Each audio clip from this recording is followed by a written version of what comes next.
तो mental math class 10th का next part हम करेंगे आज, और क्वेश्चन नंबर 21 से 25 तक करेंगे। और इस चैप्टर में यानी इस सीरीज में हम कर रहे हैं चैप्टर नंबर 5 अर्थमेटिक प्रोग्रेशन। और इस चैप्टर से रिलेटेड अगर और वीडियो आपको देखनी है तो आप डिस्क्रिप्शन बॉक्स में से लिंक ले सकते हैं। मैं हूं हरी सर और आप सभी बच्चे देख रहे हैं चलो कदम बढ़ाई। तो और जो बच्चे हिंदी मीडियम में पढ़ते हैं उनके लिए एक अलग से चैनल बनाया हुआ है जिसका नाम है मैथ्स विद हरी सर, आप उसे भी ज्वाइन कर सकते हैं। आइए करना शुरू करते हैं ज़्यादा टाइम वेस्ट ना करते हुए। तो क्वेश्चन 21 क्या कहता है, देखिए आपके सामने है, इसको थोड़ा मैं नीचे कर लेता हूँ। Question 21, if 3 consecutive term of an A P are a minus d a और ए प्लस डी, ये 3 टर्म हैं और जो ए पी के अंदर है there sum is 33 and d is 5, then find the term हमें फाइंड आउट करने हैं। इस टाइप के क्वेश्चन हम 2 तरीके से कर सकते हैं, ठीक है। आइए करना शुरू करते हैं। तो सबसे पहले यही तरीका, यहाँ पे ये टर्म गिवन है तो इनका सम गिवन है, ठीक है, टर्म का, तो हम इन टर्म को ऐड कर लेते हैं इस तरीके से।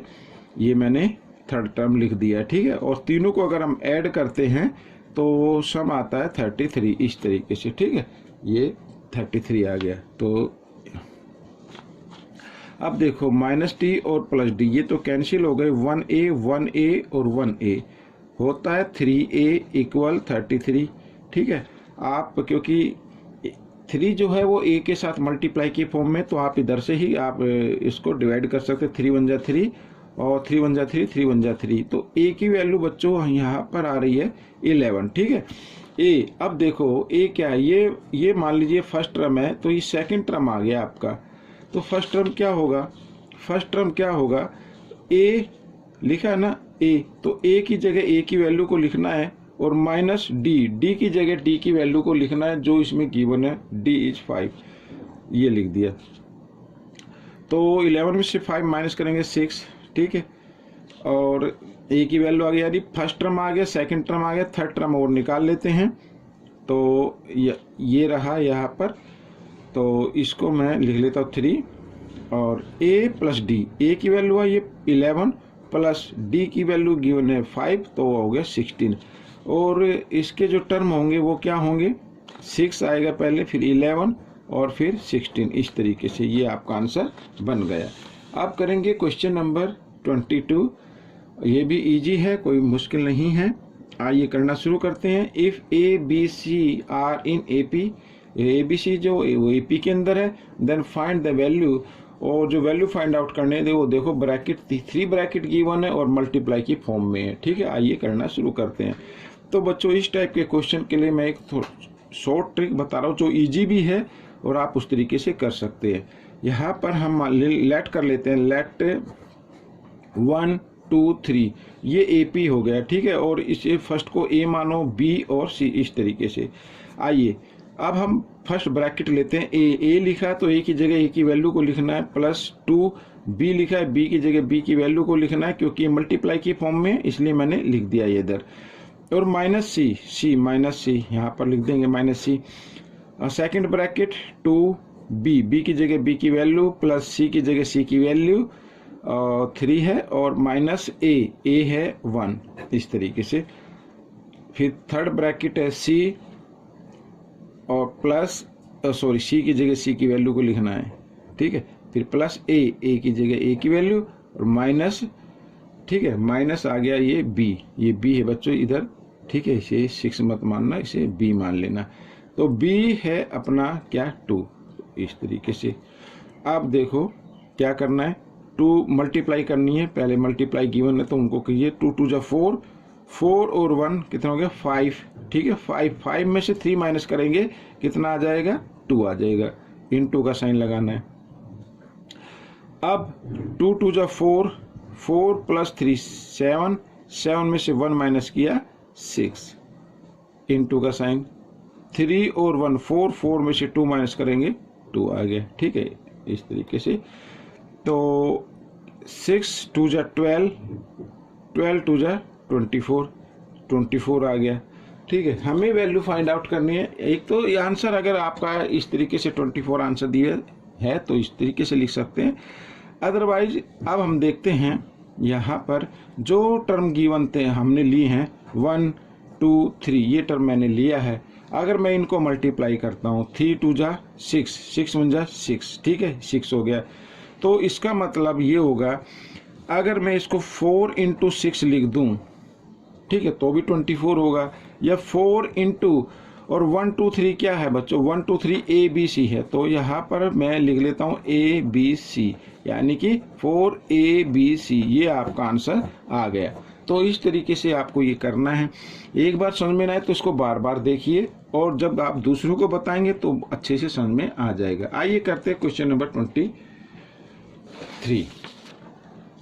तो ये देखिए आपके सामने है, अब ये 24 है तो 23 नीचे, कोई नहीं, गलती से आगे पीछे हो गया, कोई दिक्कत नहीं है। आइए 24 कर लेते हैं पहले। कहता है question, if the sum of 3 consecutive term, ठीक है 3 कॉन्जिक्यूटिव टर्म है of an AP is 24, then find its middle term. Middle term आपको फाइंड आउट करना है, ठीक है।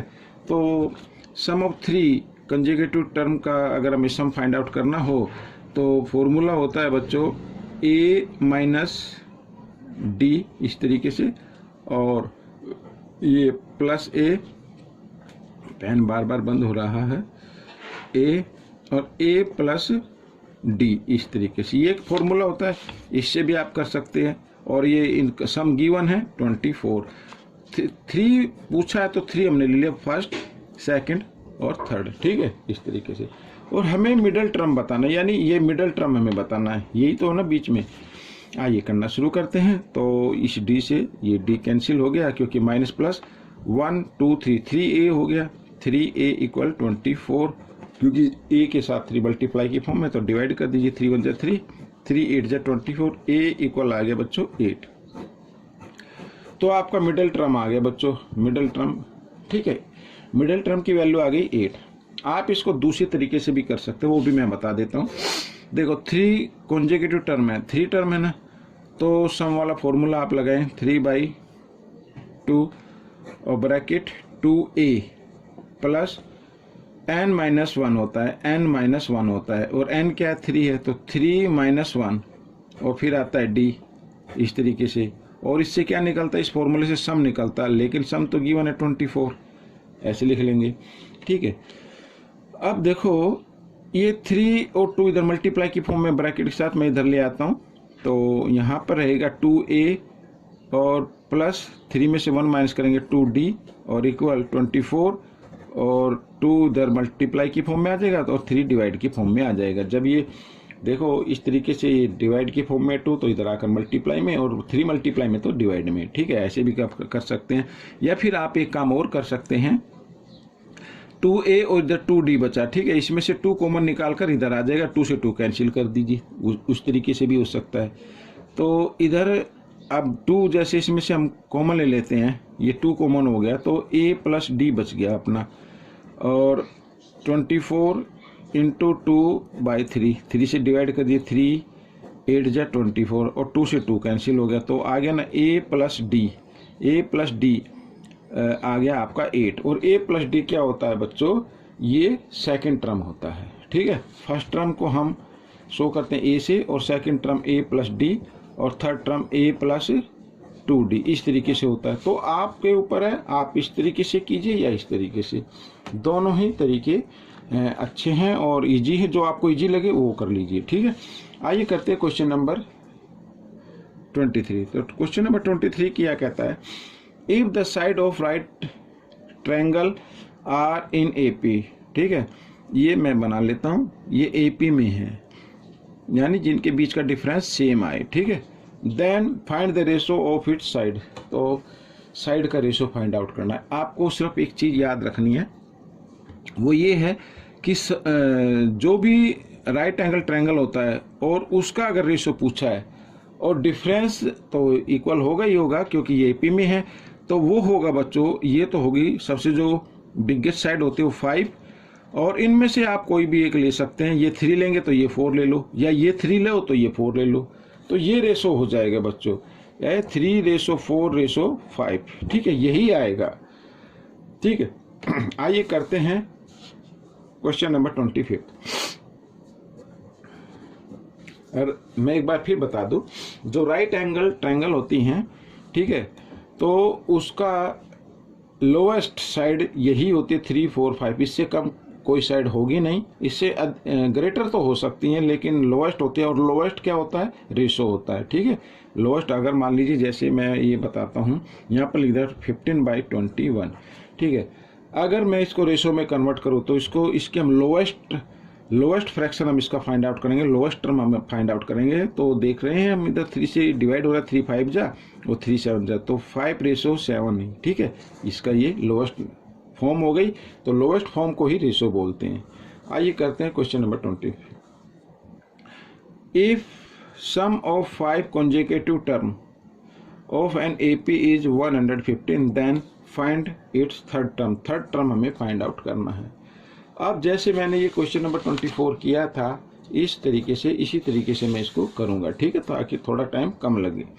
अब देखो बच्चों, ये एक फॉर्मूला होता है 5 consecutive टर्म का सम अगर हमें निकालना हो तो फॉर्मूला होता है यहाँ पर a - 2d, ठीक है, और प्लस का साइन लगा देता हूं मैं, a - d, फिर प्लस a, और फिर आएगा a + d, और बाद में आएगा a + 2d। ये फॉर्मूला होता है बच्चों सम निकालने का, बट सम गिवन है 115, ठीक है।